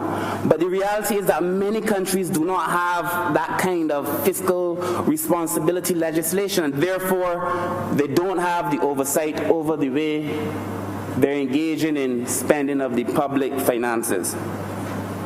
And so we just spoke of the fiscal frameworks, and many countries in the region also don't have medium-term fiscal frameworks. And these are very important things. And I remember, Mr. Speaker, sir, that I would listen to the former Minister of Finance, the former member for St. Michael Northwest. And that time and time again, the former member would come in this parliament and make declarations about how much revenue they were going to raise in the coming year. Forecast. His forecast would suggest that the government would make X amount of money every year, and that they would spend X amount of money. And at the end of the year, they would raise less money than they said they would have raised, and they would have spent more money than they said they would have spent, and therefore the debt becomes larger and larger, because there is no relationship between your forecasting and what actually occurs. Nor was there any responsibility on the Minister of Finance or on the government to have a relationship between what they forecasted and what actually occurred. So you could come in here, Mr. Speaker, sir, and engage in story time. Just tell stories. You could come here and determine that you want to talk all kind of fancy numbers, because they were not rooted in anything. So it was story time. And we are now trying to change that so that there has to be some relationship between the truth and what it is that you are saying, between what the evidence suggests and what it is that you are saying. And Mr. Speaker, sir, we have a problem in Barbados and in the Caribbean, and I am pretty much sure you are aware, as is everybody else in this room. Implementation of projects and programs in Barbados is so weak. It is so weak that you would have, in the estimates, Mr. Speaker, sir, you would see money being allocated for something. At the end of the year, you know, a head of an agency may say we want more money, but when you actually go through the numbers, in many cases, the money that was allocated to them hasn't been spent. The projects that were supposed to be done weren't done, and the programs not accounted for. And this becomes more glaring, most glaring, when you look at the projects that we have with international agencies. When we came into office, Mr. Speaker, sir, when the ministers started reporting on what they found in relation to the projects that we had with international agencies, almost in every instance, if not in every instance, but almost in every instance, there was a case where there was a tremendous amount of money left back in projects. After the projects had been extended into 2 years, 3 years, we do not have the capacity to properly execute a lot of these projects. And the reality is, again, that unless we teach our people and give them the necessary skills to be able to properly implement projects, we will find ourselves in this situation over and over, over and over. And we also have to change the way we do things. Now, you'll hear us talking a lot about public-private partnerships, because we believe that the government must work with people in order to be able to spend money and to spend it effectively. I saw an article in the newspaper, Mrs. Speaker, sir, where a professor at the university has gone on to say that Kurt Humphrey is going to be a very frustrated minister. I don't know who saw it. He's saying that Kurt Humphrey is going, and he called me by name, so Mr. Speaker, sir, I'm just repeating what he said, that Kurt Humphrey is going to be a very frustrated minister because we can't do the things that we want to do because we don't have the fiscal space to do it. I believe, sir, the reason he thinks that way is because his thinking is rooted in yesterday's thinking patterns. Most of what we do has to be driven by relationships with other people. So that ownership is driven by other people, the cost is taken on by other people, but the people of Barbados can benefit from it without the government having to spend every last dime. And if he thinks that I'm a very frustrated minister in the future, then he obviously doesn't know me. I have too much to do to be frustrated. There is too much work for us to do. It is true. I agree with you, sir. He may be a frustrated lecturer. But at the end of the day, Mr. Speaker, sir, we came here to do... We came here, Mr. Speaker, sir, to do the government's business. And I am so focused on that I will not, sir, be distracted. But lastly, sir, the role of the state-owned enterprises, before I actually speak to some of the elements in the bill. You know, to say that the governance, the fiscal governance of state-owned and what the legislation separates as state-owned and commercial state-owned enterprises, to say that it is weak would be to be very generous to the reality of what occurs in these organizations. Ministers of Finance have very limited oversight over these corporations, and that we know you can hardly get financial information from these organizations. In fact, many times, and I think even today, you would hear a minister come and lay financial statements for 5 years straight, 2012, 2013, 14, 15. We heard it this morning when the Honourable Member for St. George South laid his. Because over time we've accepted that these organizations don't have to report to anybody. And maybe, sir, it serves the purposes of politicians, because politicians often, when they can't get jobs in the main public sector, they put people into these organizations, create positions, don't report to anybody, and allow all kinds of people to be hired through these organizations. It serves political purposes. But, sir, we are saying that it is so important for us to do the right thing. And the Attorney General made it very clear when he says, you know, we're tying our own hands. But we believe it is much more important to do what is in the interest of the country than to do what we believe may be better for us. We are serving the country, sir, way beyond we are trying to serve ourselves. And that, Mr. Speaker, sir, I believe is the fundamental difference between this Barbados Labour Party administration and the last administration that the Democratic Labour Party had in here, where that, believe me, stained the way the public perceives politicians.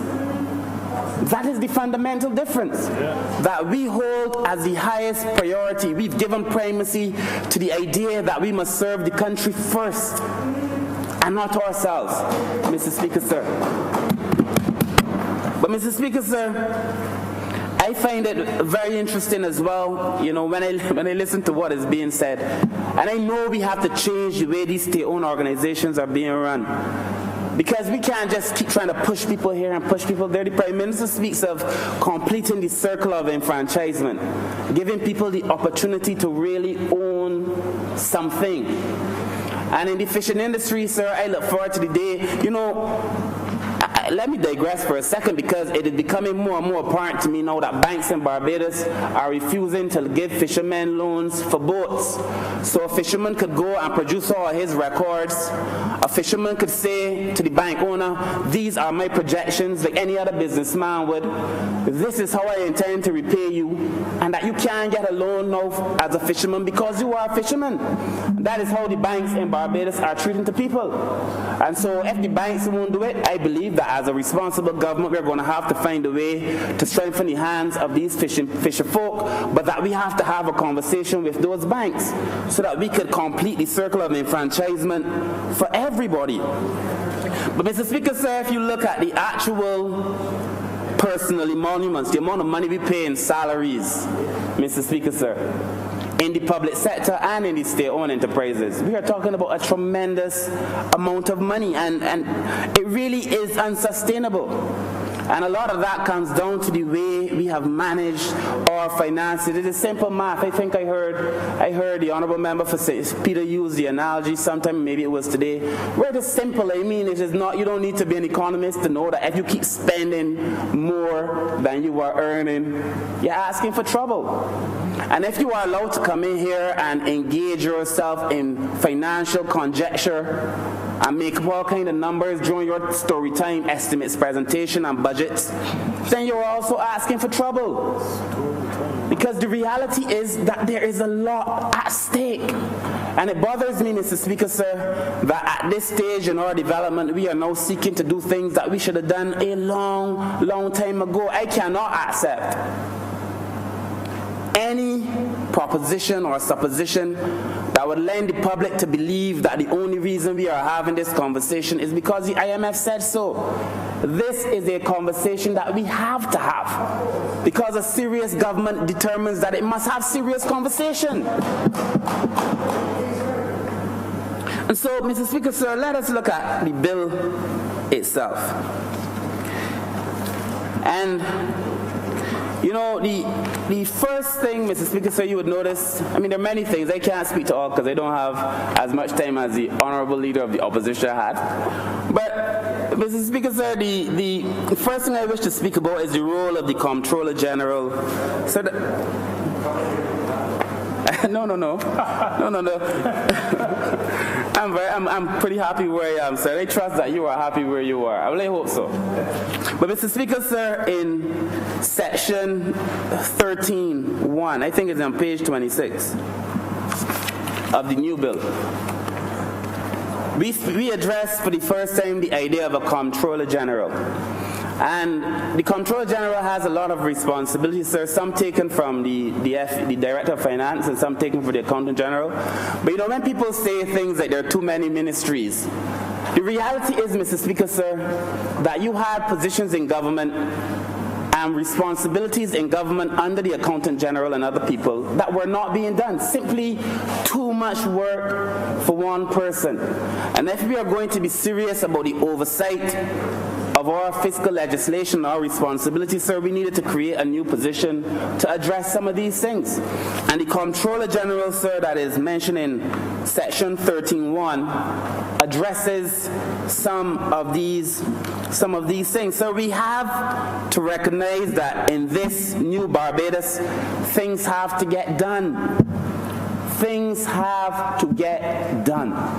And if I believe if any former member of the government were to be honest, a difficult task, but if they were to be honest, either with themselves or with the public, they would say that in many cases, some of their ministries just had so many different moving parts they could not keep up. But even within government, there are some roles that are so important, but that the responsibilities under the persons like the Accountant General were not being done. And so we created this Comptroller General to have that necessary oversight for some of these things. Mr. Speaker, sir, in section 38.1. I believe that's page 43. Where it speaks to unclaimed trust assets. And clause 38.1. Sorry, Mr. Speaker, sir. Where it speaks to unclaimed trust assets. And I raise this because, I mean, there are many things in this legislation that I like, but I raise this in particular because it goes on in this clause to speak. This clause speaks about accounting for trust assets. But it goes on, sir, at clause in 38.2. No, sorry, in 38.1. It says unclaimed trust assets. Any trust assets that are unclaimed for a period of 3 years after having become payable to any person entitled thereto, together with interest, if any added thereto, shall be transferred to the government for use in marine conservation or any other public interest purpose related to achieving environmental sustainability. Even the member for St. Michael East must find this very engaging and nice. We are not saying the money is going to go into the consolidated fund, which was the first draft.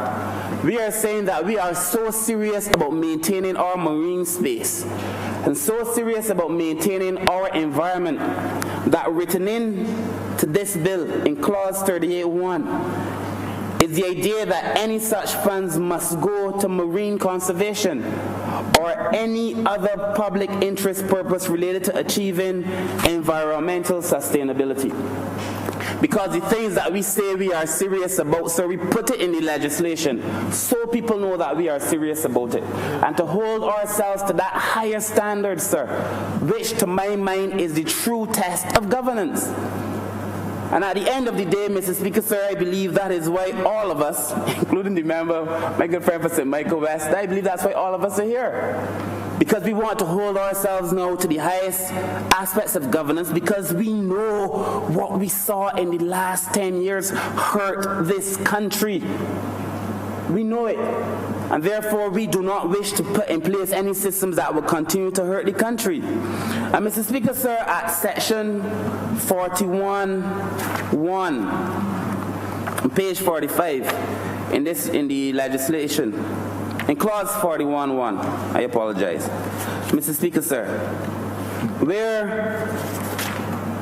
we are looking at grants, Mr. Speaker, sir. We speak, Mr. Speaker, sir, of people who receiving grants, if they do not pass them over to the necessary places, will be guilty of a crime. And I think that that is so very important, because if you're dealing with the government money and you treat to the government's money in a way that does not reflect the way it was supposed to be treated to, then we are saying you are guilty of a crime. And Mr. Speaker, sir, at 41.5, it says where a person contravenes subsection 5, that contravention shall be considered to be a financial misconduct pursuant to 121, and the matter may be referred to the Director of Public Prosecutions where it is suspected that a crime has been committed, Mr. Speaker, sir. So we are putting real teeth into the legislation. But speaking of criminal proceedings, Mr. Speaker, sir, at clause 122 on page 98, this, Mr. Speaker, sir, you know, I spoke to the Attorney General a time back and I asked him about legislation, and he told me, and Mr. Speaker, sir, you will be very familiar, he told me that legislation cannot, in most cases, cannot retroact to assign a penalty or a punishment. And I wish it could, because if that were the case, we could have some people having to answer for some sins based on this new legislation. But nonetheless, at section 122.1, the Attorney General spoke to it. A public office holder, public officer, or other person with responsibility for government resources is guilty of an offense if without lawful authority under this act or any relevant enactment, that person willfully or negligently takes unlawful possessions of public money or assets, including electronic data, misappropriates public monies or assets, provides inaccurate financial information or conceals information on public finances to obtain a benefit for that person or another person, or engages in corrupt acts, including soliciting or receiving bribes. Mr. Speaker, sir, I really wish that I was not exposed to the knowledge that the Attorney General gave me, and I at least could amuse myself that we could retroact and deal with some people. But we can't, Mr. Speaker, sir. And the Attorney General has informed me that is not allowed. But for a moment, sometimes I like to pretend that we could. Because we could then hold people to order, and the public of Barbados keep asking why y'all don't do this and why you don't do that. The laws didn't allow. We are putting the legislation now in place to make sure that it never, ever, ever happens again in Barbados, Mr. Speaker, sir. But the section clause 122.2 says a person who is guilty of an offense referred to in subsection 1 is liable on indictment to a fine of $200,000. or to imprisonment for 5 years, or to both.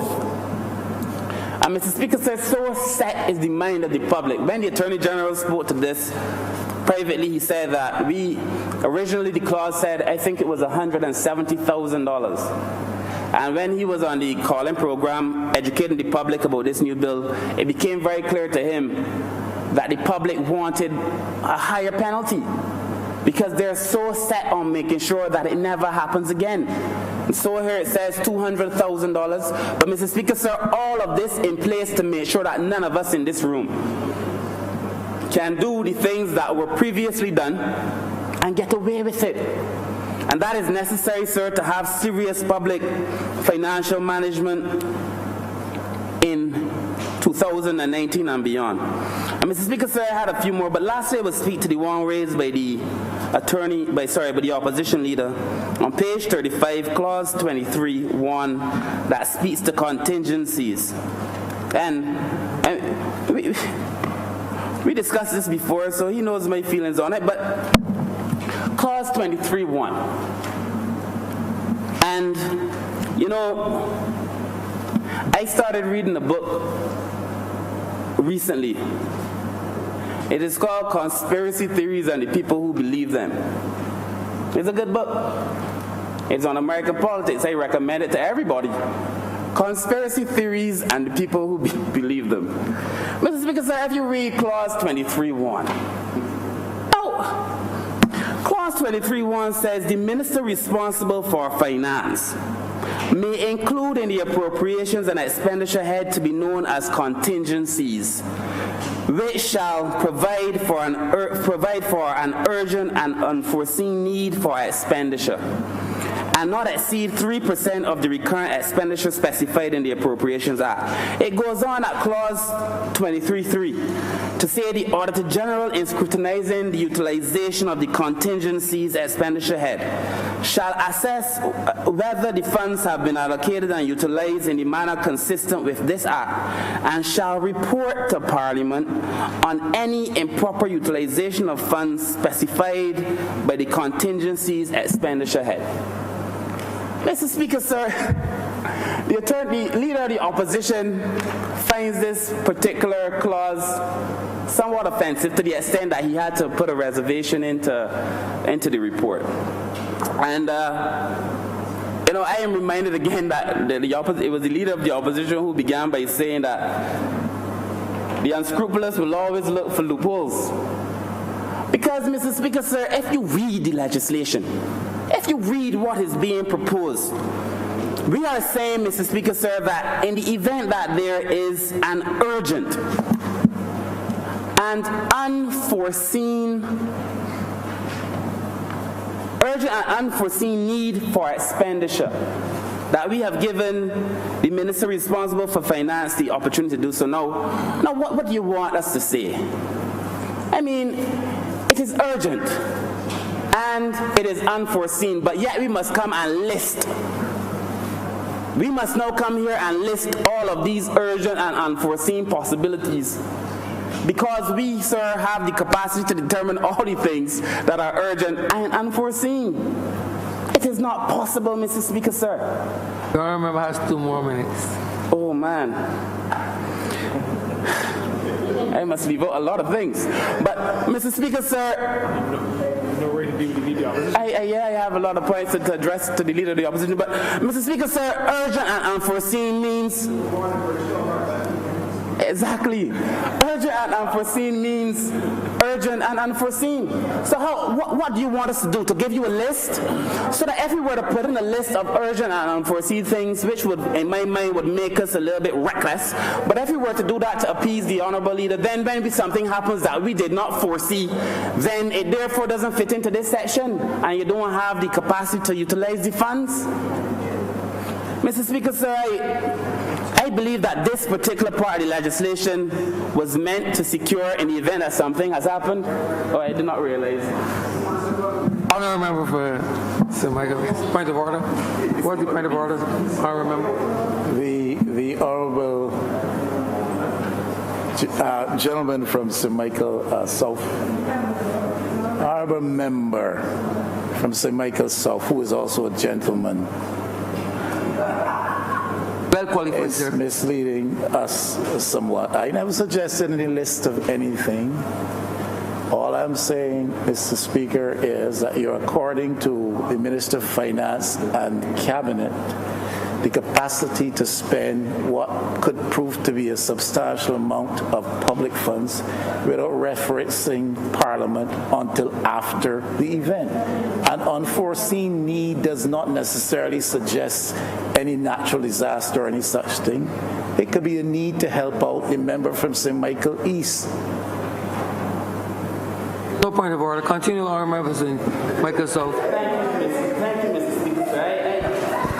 I do not have enough time, sir, to get into a back and forth. But at the end of the day, Mr. Speaker, sir, the reality is that that's such a fundamentally important component of what we are seeking to do that to not have it in exposes the government in a way that no serious government should not be exposed.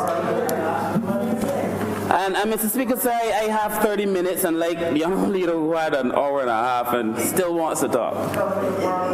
Mr. Speaker, sir, at the end of the day, I have to leave out all the other things I want to say, but I'm a social scientist, Mr. Speaker, sir, as you are as well. And I am a social scientist, Mr. Speaker, sir.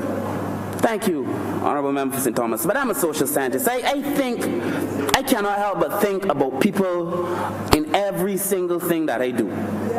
And you would have heard us say, Mr. Speaker, sir, in the 30 seconds or so that I have, you would have heard us say during the campaign that we would adjust the rules, the procurement rules, to have persons with disabilities get access to some of government work. I think it's 1%. And young people get 5%. And businesses based on their geography get something too, because people that live in the area should be allowed to do work in the area. And if people live in your constituency, Mr. Speaker, sir, I was in your constituency last night, by the way, but if people live in your constituency, you would want to see them doing some of the work, but the procurement rules do not now allow it.